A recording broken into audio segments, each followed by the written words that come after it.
Hi friends, welcome back to my channel Ajay talks. दोस्तों, अगर आप अपने डॉक्यूमेंट्स को लेकर के लापरवाही बरतते हैं तो ये आपके लिए बहुत भारी पड़ सकता है, क्योंकि जितने भी ये साइबर अपराधी हैं वो अलग अलग पैतरों से आपके डॉक्यूमेंट का इस्तेमाल करके फर्जी बैंक अकाउंट्स या फर्जी कंपनीज खुलवा लेते हैं और उसके बाद हर्जाना आपको भुगतना पड़ता है। दरअसल ऐसा एक मामला सामने आया है, वो मुजफ्फरनगर से आया है, जहां पर अश्विनी कुमार नाम के एक शख्स के साथ में इसी तरह का एक फ्रॉड हो गया। बताया गया कि उनके नाम पर 257 करोड़ रुपए का एक जीएसटी की तरफ से नोटिस पहुंच गया। मामला क्या था? मामला ये था कि अश्विनी कुमार जी जो हैं वो बेरोजगार युवक हैं। उनके पास व्हाट्सएप पर एक मैसेज आता है, उनको बताया जाता है कि अगर आपको जॉब चाहिए तो 1750 रुपए की आपको फीस पे करनी है और साथ में अपने अमुक डॉक्यूमेंट्स भी भेजने पड़ेंगे। अश्विनी को चाहिए थी जॉब, 1750 रुपए जॉब के लिए देना।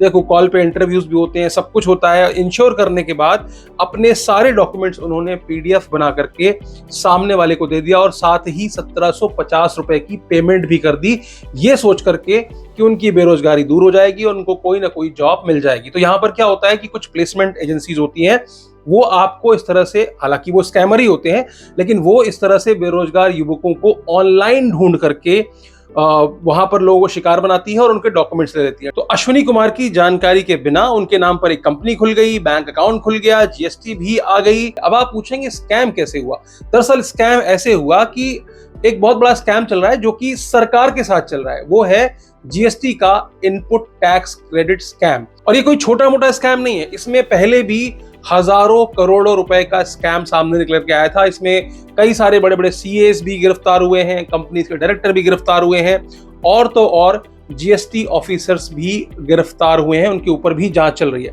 तो यहां पर क्या हुआ, अश्विनी कुमार के नाम से कंपनी खुल गई। फिर वो कंपनी क्या करती है, फर्जी डॉक्यूमेंट्स, फर्जी इनवॉइसेस बनाती है, लाखों रुपए करोड़ों रुपए का बिल आगे लोगों को करती है और साथ में लाखों करोड़ों की परचेज दिखाती है। तो यहां पर क्या होता है, कोई भी कंपनी है तो ऐसा तो नहीं है कि सिर्फ अश्विनी कुमार को ही टारगेट किया गया था, ऐसे तमाम सारे लोगों को टारगेट किया गया होगा, तमाम सारी कंपनी खुलवाई गई होंगी। उसके बाद इन कंपनियों का आपस में पेपर में ही व्यापार दिखाया जाता है कि कंपनी ए ने कंपनी बी के साथ 5 करोड़ का व्यापार किया, ऐसे ही कंपनी बी ने कंपनी सी के साथ व्यापार किया, सी ने डी के साथ व्यापार किया। तो अगर कोई बिजनेस या कंपनी अगर कोई चीज परचेस करती है तो उसको जीएसटी क्या करना पड़ता है, वहां पर पे करना पड़ता है। मान लीजिए 100 रुपए की चीज है, वो कंपनी वो चीज खरीद रही है तो उसको 118 रुपए पे करने हैं, सभी लोग करते हैं, या जो भी उसकी कैटेगरी है 12%, 5%, जो भी कैटेगरी है उतने पैसे उसको पे करने हैं। लेकिन अगर वो कोई चीज बेच रही है तो वहीं वो कस्टमर से क्या करती है, जीएसटी लेती है। यानी कि आप जो कुछ भी पे करते हो उसमें आप 18% या जो भी परसेंटेज होता है उतना टैक्स भी कंपनी को पे करते हो। तो यहां पर क्या है, मान लीजिए मैं कंपनी हूं, एक हाथ से मैंने खरीदा और एक हाथ में मैंने बेचा। अब यहां पर मान लीजिए पेबल जो था वो 100 रुपए था, लेकिन रिसीव जो कि मैंने किया है वो 50 रुपए किया है, मतलब मैंने 50 रुपए ज्यादा जीएसटी पे किया है सरकार को। तो अगर कुछ कंडीशंस होती हैं, ऐसा नहीं है कि हर किसी को टैक्स क्रेडिट मिलता है, लेकिन अगर मैं यहां पर कम रिसीव कर रहा हूं और ज्यादा पे कर रहा हूं, जैसा कि मैंने बताया कि मैंने 100 रुपए पे किया, 50 रुपए लिया, तो मैं 50 रुपए का इनपुट टैक्स क्रेडिट ले सकता हूं सरकार से। तो इस तरीके से ये कंपनियां क्या करती हैं, सब कुछ फर्जीवाड़ा करती हैं। यहां पेपर पे परचेज हो रहा है, पेपर पे ही सेल हो रही है और एक कंपनी को दूसरी कंपनी से, दूसरी को तीसरी से, इस तरह से ये हजारों और सैकड़ों में फॉर्म्स बनाते हैं इसी तरह के लोगों को शिकार बना करके और उनके नाम से करोड़ों रुपए का व्यापार करते हैं। अब आप देखोगे अश्विनी कुमार को 257 करोड़ रुपए का जीएसटी का नोटिस आया है। उनसे पूछा गया, हालांकि अश्विनी कुमार ने बताया पुलिस को कि भैया मेरा ऐसा कोई इन्वॉल्वमेंट नहीं है, जीएसटी डिपार्टमेंट के साथ सिंक करके पुलिस जांच करने में लगी हुई है। गोंडा से भी ऐसी खबर निकल करके आई थी।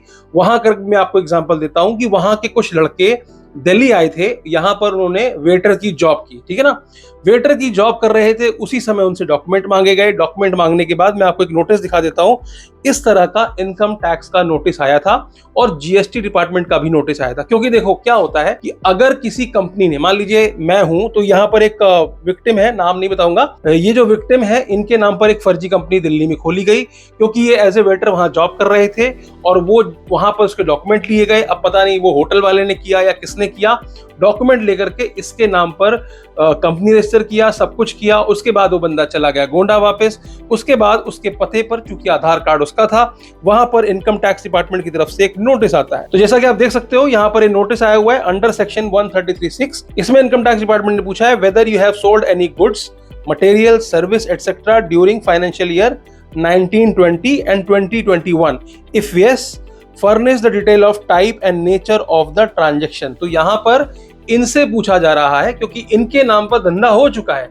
अब इनको इनकम टैक्स नोटिस भेज रहा है कि भाई तुमने धंधा किया, सब कुछ किया, टैक्स तो पे नहीं किया, क्योंकि ऑब्वियस सी बात है इस तरह की फॉर्म्स का इस्तेमाल एक बार जीएसटी इनपुट लेने के लिए किया जाता है, उसके बाद ना इनका टैक्स भरा जाता है ना कुछ किया जाता है। लेकिन पेपर में तो सब दिखाया है ना, आपने पेपर में तो सेल दिखाई है ना। तो अश्विनी कुमार के नाम से जो फर्जी कंपनी बनी होगी, उस कंपनी ने इतना व्यापार कर लिया, लेकिन सरकार को तो कोई टैक्स पे किया नहीं, और जहां पे करना था, जीएसटी जहां पे करनी थी, वहां तो उसने इनपुट ले लिया, यानी कि सरकार से ही पैसा ले लिया।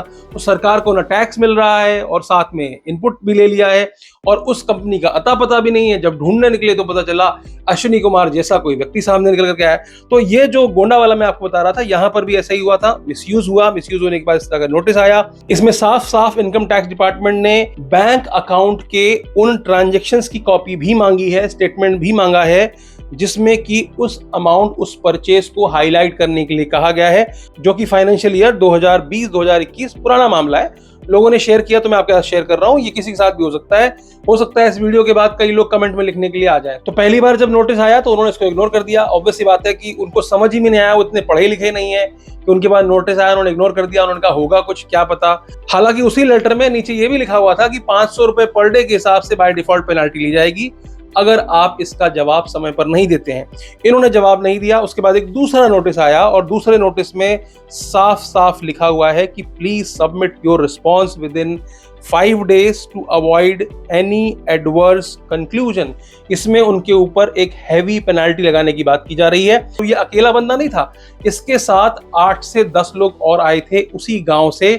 उन सबके साथ वही हुआ है जो कि अश्विनी कुमार के साथ हुआ। मुझे नहीं पता कि इसके बाद उनके साथ क्या हुआ, लेकिन इस तरह की चीजें आपको भी फेस करनी पड़ सकती हैं अगर आप अपने डॉक्यूमेंट्स को सही जगह पर इस्तेमाल नहीं करते हैं। तो बहुत सोच समझ करके अपने डॉक्यूमेंट्स का इस्तेमाल करिए, क्योंकि कदम कदम पर इस तरह के साइबर अपराधी और इस तरह के जो चोर बैठे हुए हैं वो आपके डॉक्यूमेंट का इंतजार कर रहे हैं। तो आज के लिए सिर्फ इतना है, फिर मिलेंगे किसी और वीडियो में। उम्मीद करता हूं कि वीडियो अच्छी लगी होगी। वीडियो अच्छी लगी हो तो लाइक कर दीजिएगा, चैनल पर नए हो सब्सक्राइब करते हुए जाइएगा, और वीडियोस को अपने दोस्तों रिश्तेदारों तक शेयर कर दिया कीजिए, ताकि वो भी इस तरह के फ्रॉड या इस तरह की कोई भी गतिविधियों से बच सकें, उनको भी पता रहे, अपडेटेड रहें कि आजकल मार्केट में चल क्या रहा है। तो अंत में फिर से वही कहूंगा, हंसते रहिए, मुस्कुराते रहिए, और सबसे जरूरी चीज है साइबर सुरक्षित रहिए।